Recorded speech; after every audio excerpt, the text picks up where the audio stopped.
Hi, I'm Larkin Swain. Welcome to Sanctuary, an ongoing conversation for seekers like me who want to dive deep into the meaning and power of the temple. These are expansive, transparent, and sometimes challenging conversations with thoughtful and wise people about the history, the symbols, the rituals, and the experiences that make up temple worship. I have a lot of questions. Maybe you do too. Welcome to the journey.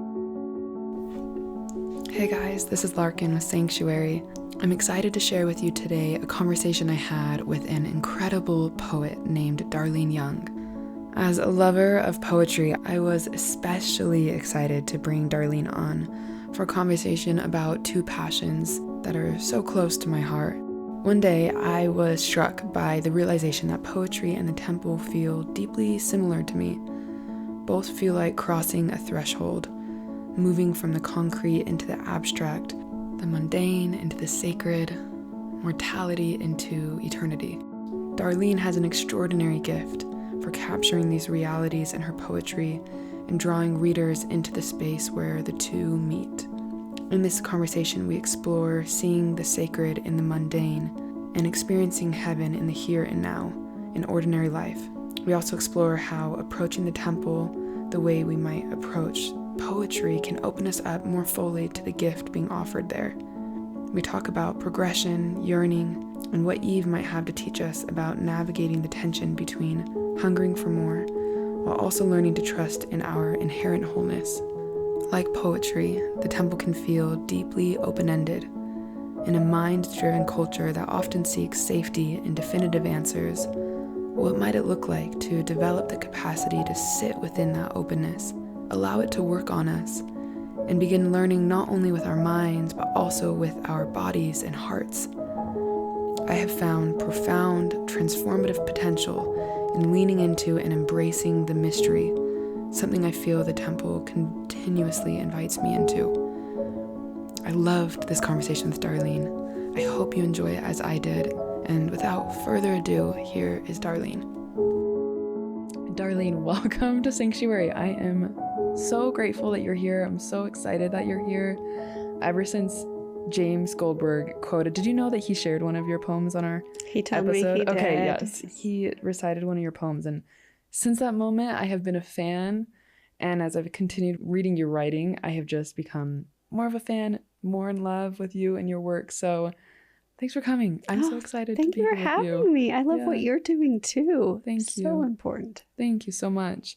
I would love to just begin with, if you would just introduce yourself, who you are, what you're up to. Okay. And also, what got you into poetry? Where did it begin for you?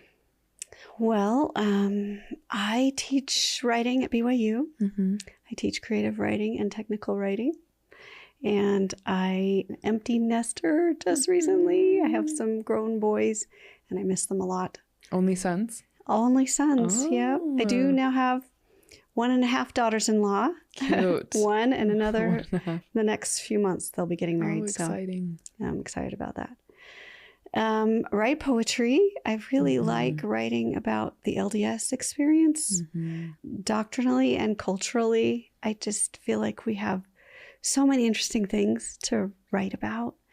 And we don't have a whole lot of LDS poetry right now. And so it's kind of low-hanging fruit in terms of topic and ideas, and love the opportunity to explore all of the cool and strange things about our culture in my work. I wrote a little bit of, not really poetry, more like verse when I was a kid. Yeah. It rhymed, and it was cute. It was cute. It wasn't real poetry. And then I hit high school and discovered what real poetry was, because I started actually reading some and just quit completely, because I thought, that's not what I've been doing. I have no talent.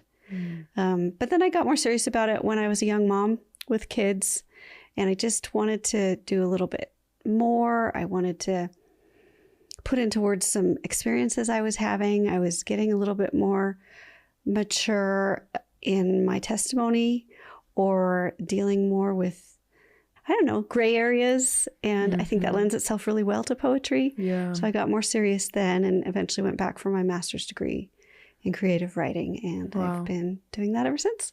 That's amazing. I actually just was at the store right before this and ran into a friend of mine who's a mom. And I told her I was about to do an episode, and she was like, who with? And I said, Darlene Young. And she was like, I love Darlene. I found Darlene's poetry a few years ago when I was in a really tough spot with motherhood. And it got me through. Like, it was so healing for me. And now she said it's become like a ritual for her to give your poetry to new moms. Oh, that's so great. I haven't read your motherhood poetry, but I thought that was so special. Yeah, I have a lot of mom poems, and I really thank her for me. I will. I totally will. It's really hard to get the word out because people don't think they like poetry. Yeah. And they also don't know that someone's writing about their experience, you know, in the church. So that's so great that she's spreading it around to people. That makes me really happy. Totally. Again, you have become one of my favorite poets. It has been so enriching to just prepare for this conversation and read your writing. It has moved me. I have wept. I have multiple times, like, just wept reading your words because you capture the human experience so well. Like, I just read it and I'm like, gosh, that's me. I feel known and understood, which is helpful because I think it's really easy to feel alone in your experience and in your suffering. And that's what good art is for, though, isn't it? It makes us feel less alone. Yeah. I think it contributes to compassion and empathy in the world because we suddenly know what someone else's experience is like. Even fiction, even when it's a made-up character, you can read it and say, oh, I felt that way. I recognize that. Someone knows what that feels like. Totally. And it feels more important than ever maybe right now. Or maybe I say that because this is just the world that I know. But we need art that brings people together and that heals broken hearts right now. It feels like such important work. So I'm excited to have this conversation today. To set the stage, I actually want to pull from an article that you wrote for Wayfarer called Seers, Saints, and Poets. I think that's what it's called. It was so good. And I just want to pull from that article something that you shared. You were referencing this play called Our Town, which actually my brother performed in when he was going to BYU. So this is nostalgic for me to read about. But you say that toward the end of the play, this character, Emily, in tears after having been given a chance to relive some moments of a regular day in her life, turns to the stage manager and asks, does anyone ever realize life while they live every minute? And the stage manager's first answer is no, but then he reconsiders and says, saints and poets, maybe. They do some. And you go on to describe that poets are sometimes described as seers, and that in order to create work that affects people so deeply and causes them to experience life in a new way, it's required that they live with a certain degree of attentiveness to their life. And that just feels so profound to me. And I just want to explore like what that experience has been like for you. Again, I have been so moved by how your poetry captures this experience of being human. It feels just extraordinarily human in what it is to approach the divine, to approach heaven as a mortal. Like, you just do such a good job of capturing that experience and the messiness of it and what it's like to try to make sense of it and become it. And this feels like a conversation about breaching a threshold from mortality to eternity, the mundane to the sacred, the concrete to the abstract. I feel like that's what's happening in the temple. And I feel like poetry is so much this experience of stepping out of the ordinary and into maybe more of a metaphysical space. I kept thinking that as I was reading your poetry and reading your writing, just how similar poetry and the temple experience feel. So I would love to hear from you, just like, what is it like for you as a poet to discover the sacred in the everyday mundane life, and what role do each of those play for you in your life? Those are such good questions, and there's so much rich stuff you touched on. I love your comparison of poetry to the temple, and I want to come back to that and talk about it more in a second. As for my experience being a poet, it would be so cool if I could say, I'm one of those special people who feels more deeply than other people, and then can turn and pronounce almost prophet-like because I felt so much. I would love to claim that, but that's not the case for me. I think there are probably some poets who feel that way, but I don't I just live like normal people, but I take time to practice, to do the practice of poetry, which does involve seeing my experience more attentively in retrospect.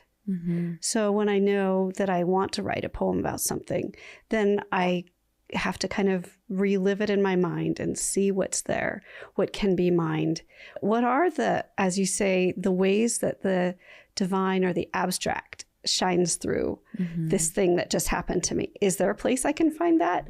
And sometimes, as I said, I didn't feel it at the moment, but I can in retrospect. And for me, it's almost like a meditative practice, a way of getting my life more richly. And it reminds me of the scripture in John chapter 10 about Jesus saying, I've come that they might have life and have it more abundantly. So I get more abundance because I'm kind of deepening the experience that I had by the way I come back and visit it with attention. That's so cool. I love this notion of drawing a hard line between the sacred and the mundane, setting apart a space and calling it sacred, and then choosing to regularly spend time in that space with a hope that as we do, we'll bring the sacred back with us into our everyday life. And hopefully that line actually begins to blur. And the sacred and the mundane, they start to merge together until you can't tell what's what. Like there's these two experiences that both feel really valuable, of setting them apart and then also feeling the lines blur and feeling the sacred, like you said, shine through the everyday life. And it's a practice of choosing to see that and peel back the layers. And I feel like that's the kingdom of heaven. Like when Christ says the kingdom of heaven is here and now, and those who have the eyes to see will see it. It totally is. And when I read your poetry, I feel the kingdom of heaven in the most mundane, ordinary tasks. And that just feels like such a spiritual gift and a practice that I want to take up more. What came to my mind when you were saying that was the Beatitudes. Blessed are the meek, for they shall see God. I may be getting it wrong. I think it's the meek. But the concept of they shall see God, like maybe that's a blessing that can happen right now. Like if I'm meek enough or open enough to an experience, that maybe I will see God in the experience right now. It's not some blessing I'm going to get in the next life to make up for being righteous. But it's if I can get myself in the right frame of mind, maybe I'll be seeing him, seeing that divinity around me in my regular experiences. It's a really cool concept. I love that. I have a friend, Thomas McConkie. I don't know if you've read his book. He made a comment in his book. It was an invitation. Like, what if this is heaven? Like where we are right now, what if we're actually already in heaven? And how would you treat the experience differently? How would you see things? How would you move through life? And it was so moving to me because Christ said that this is heaven, that the kingdom of heaven is here. And I don't know that I subscribe to this idea that heaven is this far off destination that we will receive if we just work hard enough down the road. I think it's really here and now if we want it and if we choose it. And I think heaven's just more of the same. You know, Adam S. Miller has a really great essay. He talks about the movie Groundhog Day. Have you seen that movie? Yes, it's been so long ago. So the guy has to live the same day over and over again. But Adam Miller talks about how the Mormon version of heaven is actually Groundhog Day. It's the things we're doing right here. That's what heaven's going to be. So if you get to the point where you can make heaven feel like this, then you're there already. That's just what our Mormon heaven looks like. It's just, you know, the same sociality that exists in this life will exist with us in the next. That's so find it here because that's what it'll be. It makes me want to just treat life with so much more tenderness. It's hard. That's a hard requirement, though. I think we could be hard on ourselves if we, you know, I have to clean the house today and I expect it to feel like heaven. Like, you know, maybe that's too much to expect. Sometimes scrubbing a floor is just scrubbing a floor. But there's something to be said for being present and finding something there. Could we actually read the poem Over the Top? Feels actually like really perfectly resonant with what we're speaking to. Could we actually just bring that in right now? I had such a hard time deciding like what poems I would love to hear you read, but I really loved this one. And so I think this would be a good one. Over the Top. At first light, it was the birds against the sky in the frame of the window I'd left uncovered like open hands, like a bucket set out to catch rain. And you delivered, Lord, like a casserole brought to the door by lipsticked church ladies. All this to get me out of bed. You're pulling out all the stops. Then, practically gift-wrapped, a cat, braiding purrs around my ankles, got me down the stairs. You're not playing fair. Now, as the day and I face off, I wonder, am I driving the day or being driven? You lure me, Lord. Almost devilishly, you drop breadcrumbs, and I follow, bewitched. I love that one. And I love what you said about, like, sometimes actually just scrubbing the floor. And I think there's value to those experiences. Like, it's not always going to feel like heaven. And that's why when it does, it feels so precious. But yeah, like, maybe there is a role that the mundane plays in our life as well. Yeah. Well, and we believe in a God of the mundane, you know. We believe Jesus came down and wore scratchy clothes and had to help his mom get the water ready for the wedding reception. There's details to be taken care of. So like we've been saying, the temple, I really feel like a poem is this abstract experience. They just feel similar to each other. And perhaps we might approach them in a similar way in order to really receive the gift from them. So I would love to know what you might feel engaging with poetry has to teach us about how we might approach the temple experience. Oh, I love this question so much. I love thinking about this. I think they're really similar. Yeah. I think in both cases, in poetry and in the temple, we're experiencing them in a space where the divine touches ground, right? We're experiencing them with a body. So poetry is an embodied art because it speaks to your senses. It brings up images. It uses sounds. It relies on you using your body when you approach it. And an ordinance also requires a body, and the temple experience is embodied. Both of them do not say things the way we're expected to learn. I mean, we usually address things with our minds. Speaking of Thomas McConkie's book, you know, the first part of that book, he talks about how we're so used to thinking that we learn things with our minds, and we forget that we can learn things with our bodies and with our hearts too. Yeah. And same with poetry and with the temple, because things aren't straight out in a logical flow. They're symbolic. There's things that you can't exactly make a direct connection to meaning. There's gaps for both of them. And that leaves this space open for different interpretations and for different experiences and for repeated visits. When you write a poem, you hope someone will come back to it a second time because there may be things they didn't catch the first time. You leave space when you use metaphor for potential misinterpretation. This happens in the temple. There are things, no one comes to you with a little guidebook that says this means this and this means this. Right. There's this space. And I think that space opens up the opportunity for the Spirit to come in and teach you whatever the thing is you need to learn, which might be different from the person next to you. There's so many great comparisons to it. Another thing is just the sense of timelessness. Like in a poem, it's not so much about getting from here to there, me sharing meaning with you. It's about an experience that just kind of hangs in space. And with the temple, you go there and you can't rush it, right? Whatever ordinance you're participating in, there is no way to get it done quick and check it off. It's not a straight path through to something. It's a going there and feeling. And I think it's D&C 84 talks about in ordinances, we experience godliness. And I think that's what it is. You go there and you feel like at the temple, you feel what God's time feels like. Interesting. It's the not being in a rush to get anywhere else. It's the being fully present right here. It's not that we have a destination. We're just here. And that's what I think God's time is like. He's so present that the sense of what happens later isn't important. It's just being here. Oh, I love that.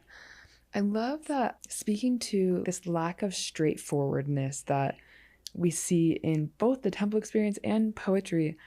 I have many times attended the temple and I have many times read a poem over and over, and just been left with this feeling of like I'm unresolved, like, oh, this is touching me and it's moving in me, but I can't quite grasp what it is. It's not entirely clear, and I feel this resonance, and yet I don't totally understand it. And I almost feel frustrated. Like, I want it to be resolved right now. I want it to be clear right now and direct. I want the answers. And I feel that both poetry and the temple invite us to sit and rest in this space of open-endedness and in the question, like sitting in the question, because a question is so alive.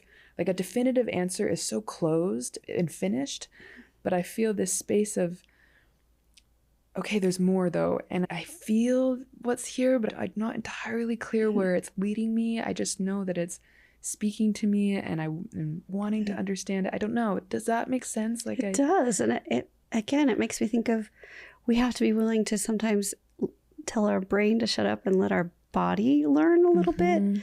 And also, how depressing would it be if the next time you go to the temple, you suddenly get it all, right, and there's nothing left to get? Yeah. Like, what if all the rest of your life there's nothing more? It's just that. Right. That would be kind of a letdown. Totally. It's nice that there's these gaps, this space for eternal progression, growth, which comes from discomfort. I think we live in a world that is so cerebral. Maybe part of the discomfort is we're actually not very used to learning with the body and learning with the heart and with the subconscious. But that is the power of symbols, is that it penetrates through the conscious mind into something deeper, and it takes us somewhere deeper. And that can feel jarring at first. It can feel destabilizing because we're stepping outside of our comfort zone, but that's the power of the experience. And poetry, I feel, does that too. There's power in that experience that's actually transformative. Yeah. Well, in this concept of stepping out of our comfort zones, I mean, that's the very core of our theology. Like the choosing to take that bite of that apple in the Garden of Eden and say, it was comfy here, but I think there's more. So I'm going to choose discomfort so I can grow. This is making me want to read, actually, Digestion in the Garden. Okay. Can we? Sure. I was going to have you read them maybe at the end, but I actually just love bringing them into the conversation. I actually feel like this poem was so fascinating to me, and it feels like it's touching on what you're speaking to right now. Yeah, and tying it back to the temple, we're asked to think of ourselves as Adam and Eve. And I think it's part of our journey on earth is to continually think of the ways, today am I choosing to reach for the fruit, or today am I choosing to stick around as a baby in the garden? Like, every time something comes up for us, am I Eve or am I not Eve today?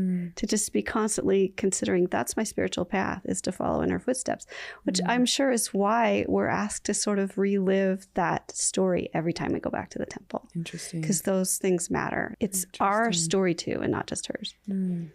Okay, this is called Digestion in the Garden. Cherries and pears, pomegranates, peaches, apricot syrup that zings through the bloodless veins, courses down to your Achilles and back again to the dancing heart still cycling backwards.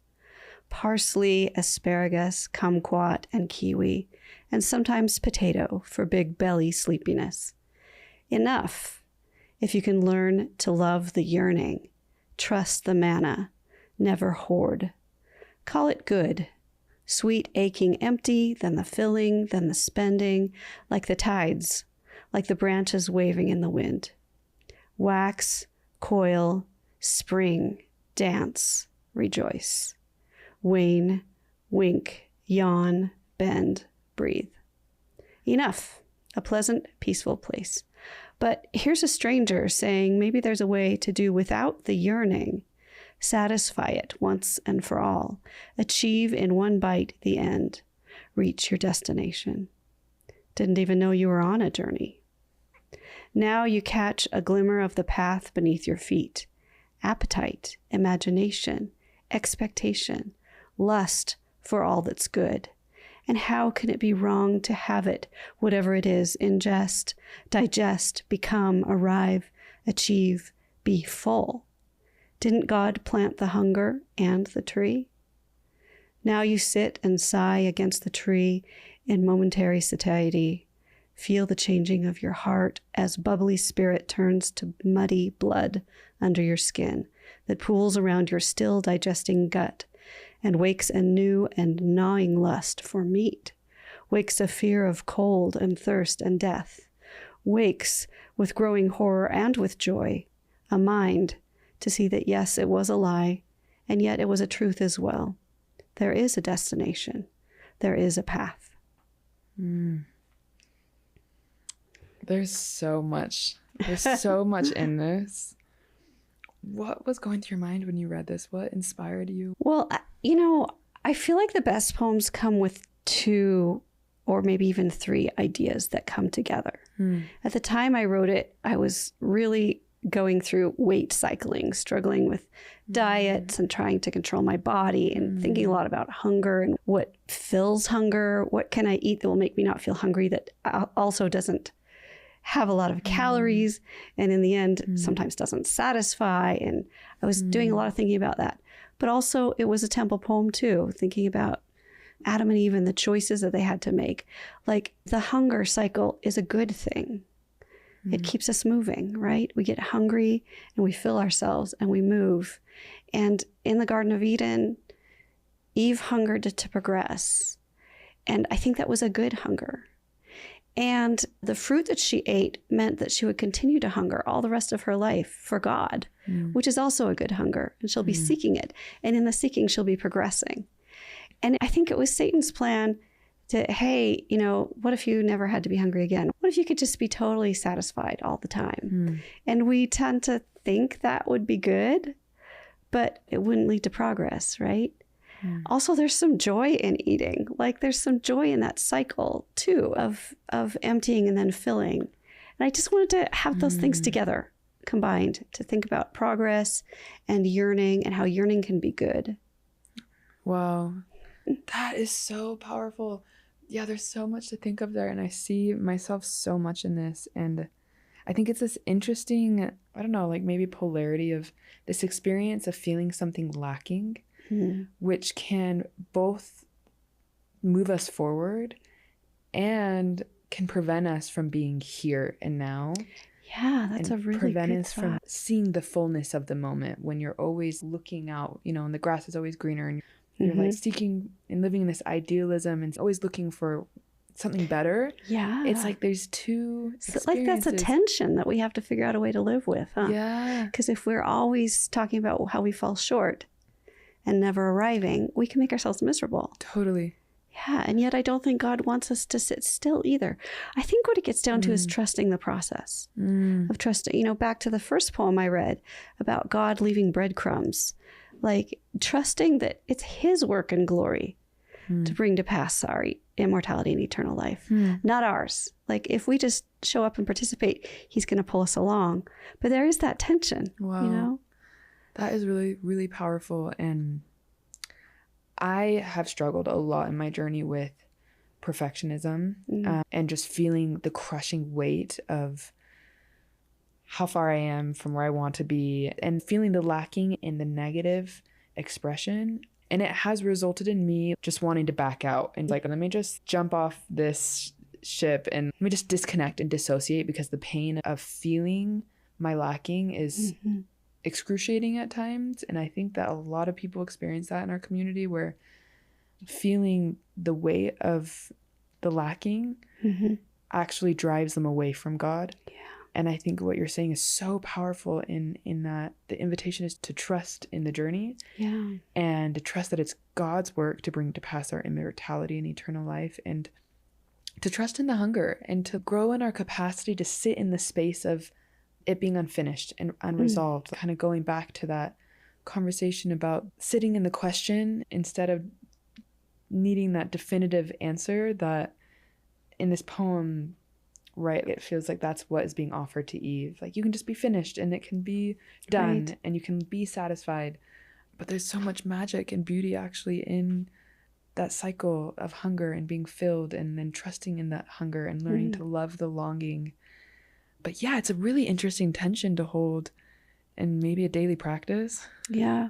I would like to see us get better at this as a church, because I think you're right. There are a lot of people who it drives them away, or it drives them further in, but in a black and white kind of harsh, judgmental way, where they're really frightened of their own mistakes and of other people's mistakes. Yes. And I think we've gotten a little off track sometimes in trying to tell our children and our fellow Relief Society members in the lesson or whatever, all the ways we can do better. Yeah. Which tends to be a little bit, I think, of a lazy way to teach. And I don't think that's how God teaches us. I mean, you look at the scenario where the difference between how God and how Satan talked to Moses, you know, when he is called and one says, you're nothing, and one says, you're my son. Yeah. And I think God wants us to not have that trash sense of self-esteem, right? He doesn't want us to feel like trash. He wants us to feel like, on the one hand, you're nothing, meaning it's not your job to save you. It's my job. You're nothing compared to me. I can get the work done. But on the other hand, you're my son. Yeah. And I'm going to make sure it gets done. Yeah, it is a tension, and we can do better. I think we can do better in the church. Just being glad. I'm glad you're here. You're where you should be. This is where the Spirit is. Same with the temple. You don't understand it. You feel overwhelmed. It doesn't make sense to you, but you're here where the Spirit can reach you, right? Just being glad that you're showing up. Yeah. Something else that Thomas McConkie speaks about in his book, Adwantment, I think this is where I've heard him speak about it, but just this idea of moving from a place of fullness and hunger, like believing that I'm already whole as I am, because I'm a child of God, and because of Christ's atonement, I've been saved and I've been reconciled, and moving from that place of wholeness while also feeling the hunger and knowing that there's more, versus moving from this place of I'm damaged and I need to be fixed and resolved and I'm empty. I'm going to white knuckle it till I'm fixed. That's so profound that when you feel full, when you feel like you're okay, then the moving forward is out of joy. Why not? Let's see what else there is. That's exciting.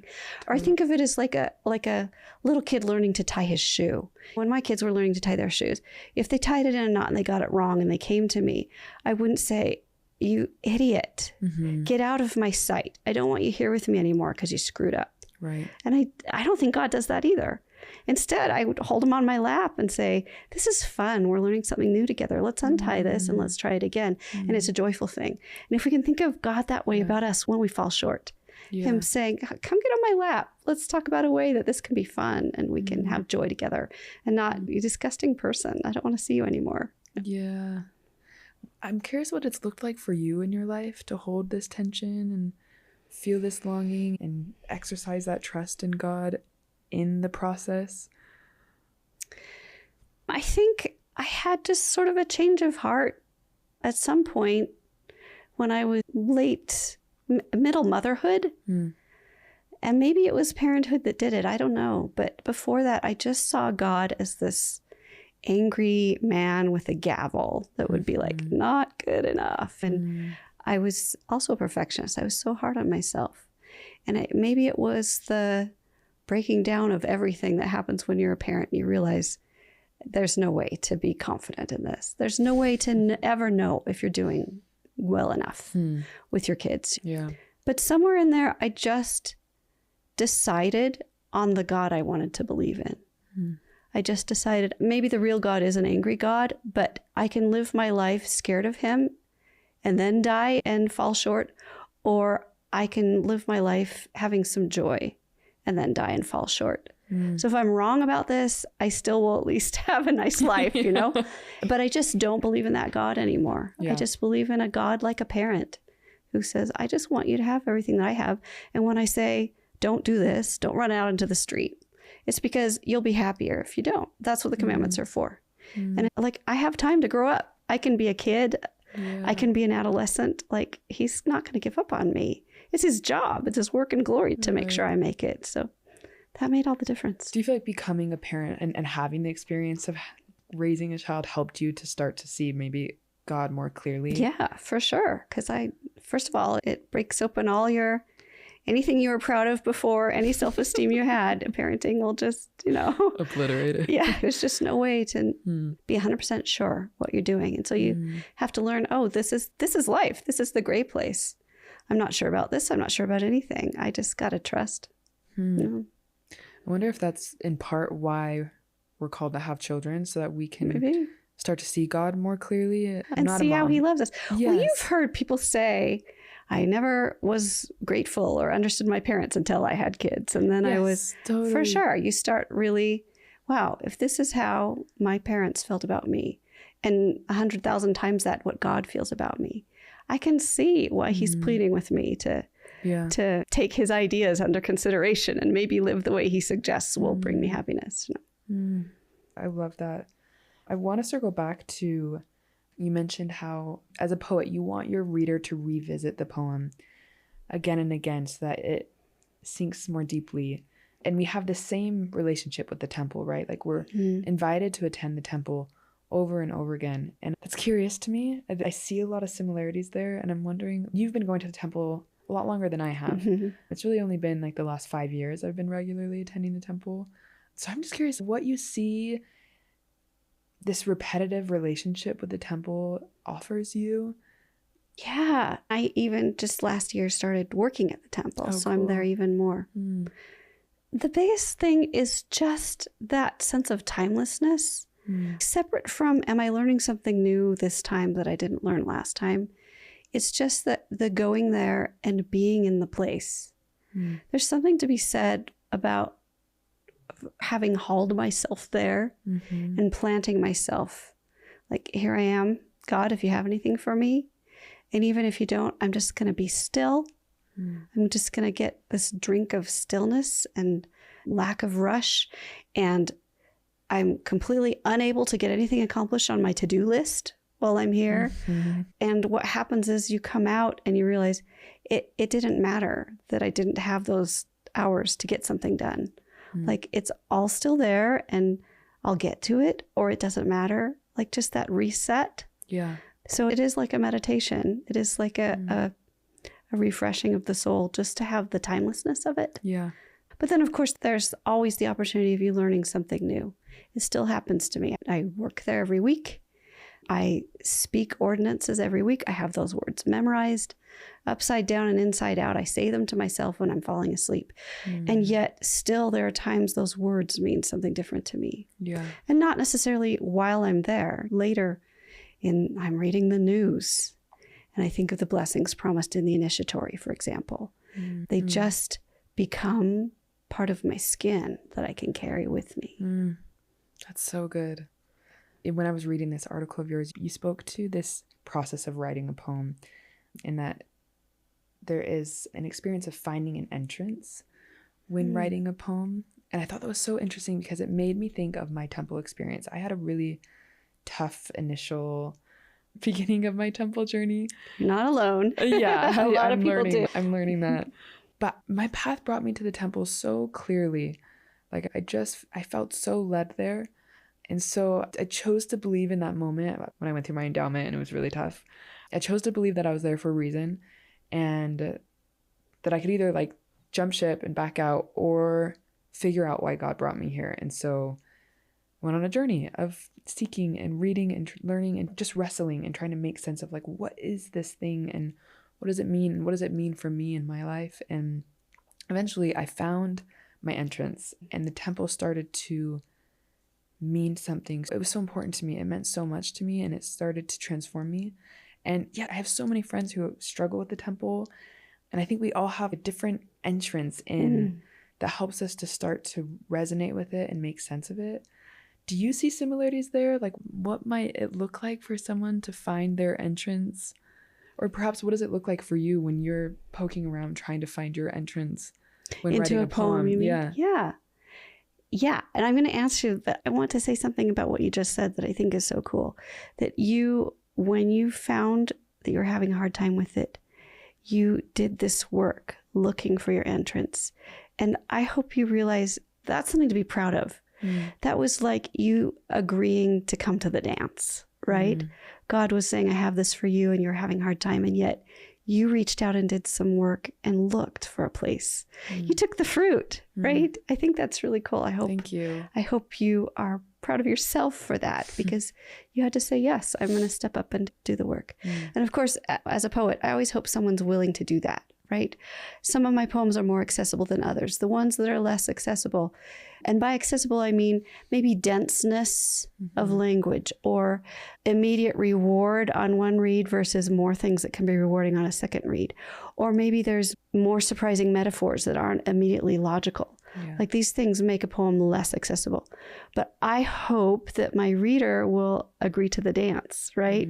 That they'll reach their hand out and maybe say, this is worth a second read. If I'm not satisfied, that they'll step into that. But when I am looking for a poem myself, like something will happen to me, or I'll have some kind of triggering idea that I want to write about, but it's not enough just to have that topic or that idea. I have to find an entrance, and I have to find a framing of it or some way that invites something extra to it. I can just say to you, Adam and Eve were in the garden and there were lots of fruit and Satan came and they decided, like I can just tell you the story, but I want to find something extra. That's what a poem does, is it brings this charged language and this sense of more. And I have to find that, and it takes a while. I'll try different things. I'll sit on it for a long time. I'll set timers and write and free write. I'll make lists of metaphors. Like that's the craft of a poem, is just finding the way in and then finding ways to enrich the experience. That's where the work is. I do wonder if God intentionally leaves us unsatisfied enough to keep us reaching. I think something that I took from that experience is that there is grace in being left unsatisfied and being left hungry. And when I say yes to that invitation to the dance, that's where the magic starts to really unfold. And I start to actually be transformed by this thing that's being offered me. It feels so reminiscent to what you're describing in poetry. Yeah. I actually have a poem with that metaphor of the dancing. Can I read that to you? Yes, I would love that. I think that's really just what God wants us to do, is just be willing. You know, he's the one leading the dance. But if we can just be willing to say yes and reach out our hand. This is called The Mirrored Ball Never Gets Taken Down. Each morning God saunters over to me, shy wallflower, and boldly extends his hand. We dance. Sometimes I put on my flared skirt and polka at the picnic, reel at the barbecue, but some days I drift about in stained sweatpants, slumping against him like a 15-year-old with mean parents and a curfew. Still, every morning he shows up, jerks his head meaningfully towards the dance floor, and I keep reaching out my hand. Each night he returns me singed and yawning, but sometimes summons me 3 hours later for the meteor shower fussy baby pajama hokey pokey. I will hell yes. I will hail dance, drum circle, even as my heavy feet and heavy heart stumble, no, no, no. With each systole, I will diastole back, yes, yes, yes. Tush push and boot scoot, yes to the twirls, yes, even to the heart-dropping dips, the chicken walk, holy Macarena. I love that one. I read this one prior to our conversation and I was laughing out loud. And I have to admit, I had to do a Google search on two of the words that you used. Systole and diastole, about the way a heart works. Yes. And here's an example of working for it and the reward of working for it. Because when I looked up those words, I was like, wow, that poem just became so much deeper, because in the poem you're saying no to the, I can't even say the word systole, diastole, which my understanding is it's the moment when the heart contracts. Yeah, it's talking about the blood coming in and then coming out. And then you say yes to this moment of the blood flowing out. And it's that with God. It's this contraction and this expansion and this inhale and this exhale. And it's always going to be both, I've found, but there's always a reward when I say yes and I lean in. Yeah.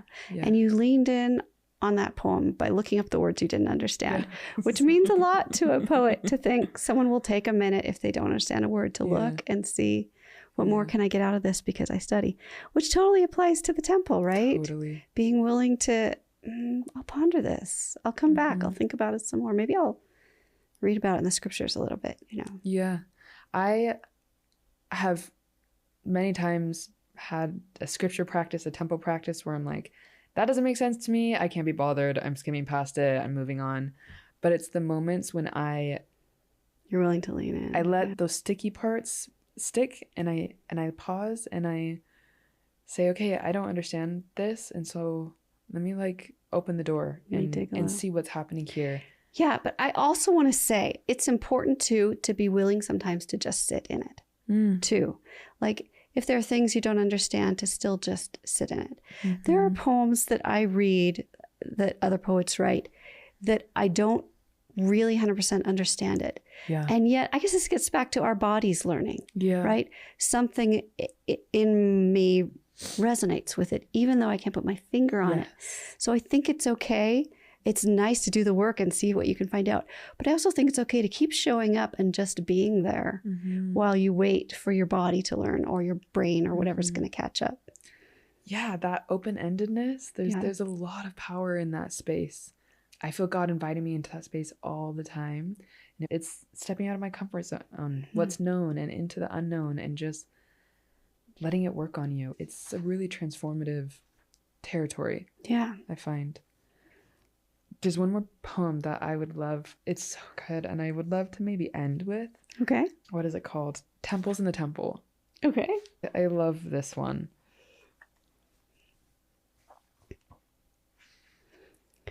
Temples in the Temple. Today, my body temple is bedraggled.